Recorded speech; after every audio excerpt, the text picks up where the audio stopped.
எல்லாருக்குமே சத்ய சாய் பாபாவை எல்லாருக்குமே தெரியுங்க. அவரோட வாழ்க்கை வரலாறு பத்தி தெரிஞ்சவங்க என்னன்னு சொல்லிட்டோம்னா, 1926ல புட்டர்பத்தியில ஆந்திரால இருக்கக்கூடிய புட்டர்பத்தியில ஒரு ஏழ்மையான குடும்பத்தில பொறக்குறாரு. அவங்க அப்பா, அம்மாவுக்கு மொத்தம் 5 பிள்ளைங்க. இவர் வந்து 4வது பையனா பொறக்குறாரு. இவர் வந்து பார்த்தீங்கன்னா, 14 வயசு இருக்கும்போது தேள் ஒண்ணு கடிச்சிது. தேள் ஒண்ணு கடிச்ச வாட்டி வந்து பார்த்தீங்கன்னா, இவர் வந்து அன்கான்ஷியஸ் ஆயிறாரு. கிட்டத்தட்ட ஆல்மோஸ்ட் டெத் அப்படிங்கிற இதுக்கு வந்து போயிட்டாங்க.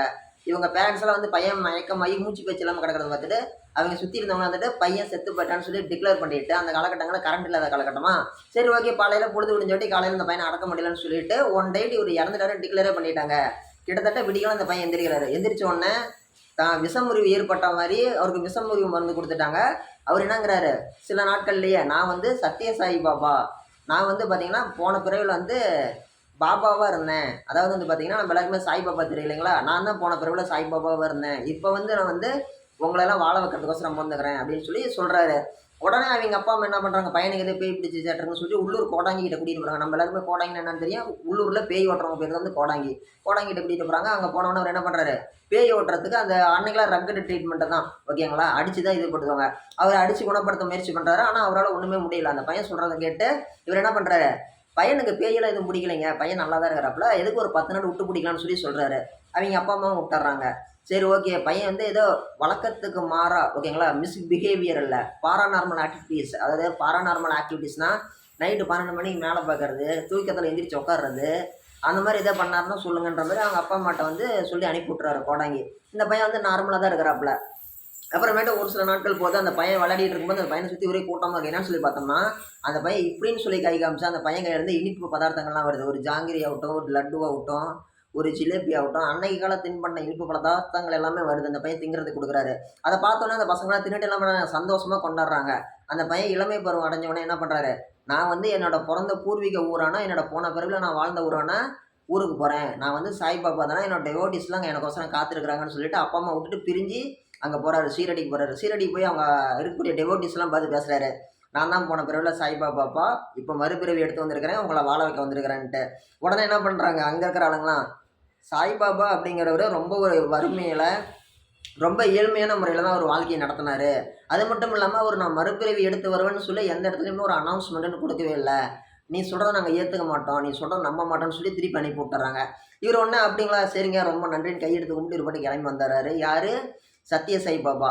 இவர் கிளம்பி வந்துடுறாருங்களா. இப்போ இவர் கிளம்பி வந்த வாட்டி வந்து பார்த்தீங்கன்னா, இந்தியாவில் இருக்கக்கூடிய பல்வேறு நாட்களுக்கு போய் பல்வேறு மாநிலங்களுக்கு போய் ஒவ்வொரு இடத்துலையும் சாமி தரிசனம் பண்ணுறாரு. சாமி தரிசனம் பண்ணிட்டு அங்கே இருக்கிற மக்களுக்கெல்லாம் ஆசி வழங்குறாரு.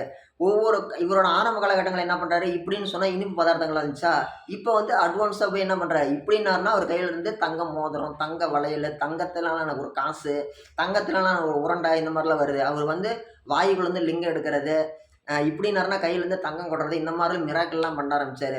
அப்படிங்கும்போது இவருடைய பேர் மிகப்பெரிய அளவில் இந்தியா முழுக்க பிரபலமாகுது. இப்படி பிரபலமான வாட்டி என்ன நடக்குதுன்னு சொல்லி கேட்டோம்னா, இவர்கிட்ட ஆசீர்வாதம் ஆனவங்கள மிக மிக பெரிய அளவில் கோடீஸ்வரன்களாக ஆயிடுறாங்க. இங்கே மட்டும் இல்லை, வெளிநாடுகளில் கூட இவரை பார்த்துட்டு போனால் நல்லது நடக்குன்ற அளவுக்குலாம் ரேஞ்சில் ஆகிட்டாங்க.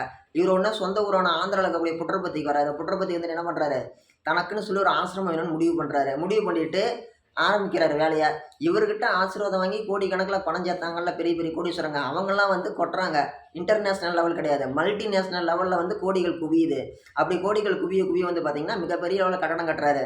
அந்த புட்டர்பத்தி ஊரே வந்து பார்த்திங்கன்னா அடுத்த ஒரு 100 வருஷம் 200 வருஷம் கழித்து அரசாங்கம் என்னென்ன செய்ய முடியுமோ அவர் வாழ்ந்த அந்த 95 வயசு உள்ளாடியே எல்லாமே செஞ்சு கொடுக்குறாரு. ஃப்ரீ ஹாஸ்பிட்டலு, ஃப்ரீ அதாவது இலவச கல்வி, இலவச மருத்துவம், அடிப்படை கட்டமைப்பு வசதி இது எல்லாமே செஞ்சு கொடுக்குறாரு மக்களுக்கு. அது மட்டும் இல்லை, நம்ம எல்லாருக்குமே தெரியும் இல்லைங்களா, நம்ம சாய் பல்லவியாக இருந்தாலும் சரி, அதே மாதிரி விஜய் தேவரகொண்டாவாக இருந்தாலும் சரி, அவருடைய நம்ம இன்றைக்கி சொல்கிறோம் இல்லைங்களா, அரசு உதவி பெறும் பள்ளிகள்ன்ட்டு, அதே மாதிரி வந்து பார்த்திங்கன்னா அவர் கட்டின அவருடைய சாய் பாபா உதவி பெறும் கல்லூரி, பள்ளிக்கூடம் இதில் தான் வந்து பார்த்திங்கன்னா இவங்க சாய் பல்லவியும் விஜய் தேவரகொண்டாவும் படித்தாங்கன்னு சொல்லி தெரிஞ்சுக்கோங்க. இது வந்து ஒரு கூடுதல் தகவல். ஓகேங்களா, அவருடைய ட்ரஸ்ட்டில் தான் இவங்க படிச்சிருக்கிறாங்க. ஓகேங்களா, அதுக்கு அடுத்தபடி வந்து பார்த்தோம்னா இவருடைய சத்ய சாய் பாபா அப்படிங்கிற பேர் எப்படி இருந்துச்சுன்னு சொல்லிட்டிங்கன்னா, இவர் வந்து தன்னை சாய்பாபான்னு டிக்ளேர் பண்ணி சொல்லிட்டு இருக்கும்போது என்ன பண்ணுறாங்க, சாய்பாபா தரப்பாளங்களாம் வந்து என்ன பண்ணுறாங்க, இன்றைக்கி எப்படி காப்பிரைட் ப்ராப்ளம் வருதோ அன்றைக்கி அவங்க காப்பிரைட் ப்ராப்ளம் வச்சுருக்காங்க. அப்போ அவர் என்ன பண்ணுறாருன்னா, ஓகே இவருடைய உண்மையான பேர் என்னது நம்ம எல்லாருக்குமே தெரியும், ரத்னராம் சத்யநாராயண ராஜு. அந்த ரத்னராம் சத்யநாராயண ராஜுங்கிறத அந்த சத்தியங்கிற வார்த்தையை மட்டும் எடுத்துக்கிட்டு சத்ய சாய்பாபா அப்படின்னு சொல்லி இவரோட பேர் அவர் வந்து அனௌன்ஸ் பண்ணுறாரு. ஓகேங்களா? இவர் உயிரோடு இருந்த காலகட்டம் வரைக்கும் சாய்பாபாவுக்கு இருந்த வரவேற்பை விட இவருக்கு தான் வரவேற்பு அதிகமாக இருந்துச்சு. ஆனால் பொதுவாகவே வந்து பார்த்திங்கன்னா இவர் உண்மையாக ஒரு கட்ஸ் உள்ள ஒரு ஆள். எல்லாம் என்ன சொல்லுவாங்க, நான் வந்து கடவுளுடைய தூதுவன், கடவுள் என் கனவுல வந்தார், கடவுள் எனக்கு காட்சி கொடுத்தாருன்னு தான் சொல்லுவாங்க. இவர் என்ன பண்ணுறாரு, நான் தான் கடவுளை என்னை கும்பிடுங்க, நான் நல்லா வச்சுருக்கிறேன்னாரு. நல்லதும் செஞ்சார். நம்ம எல்லாருக்குமே தெரியும். அதாவது நம்ம தமிழக முன்னாள் முதலமைச்சர் ஐயா கருணாநிதி ஐயா உயிரோட்ட அந்த காலகட்டத்தில் இவர் வந்து பார்த்திங்கன்னா காவிரி கூட்டு குடிநீர் திட்டத்துக்கு வந்து பார்த்திங்கன்னா கிட்டத்தட்ட 1 இல்லை 2 இல்லை 200 கோடி ரூபா வந்து ஃபண்டு கொடுத்துருக்கிறார். யார்? சத்ய சாய் பாபா.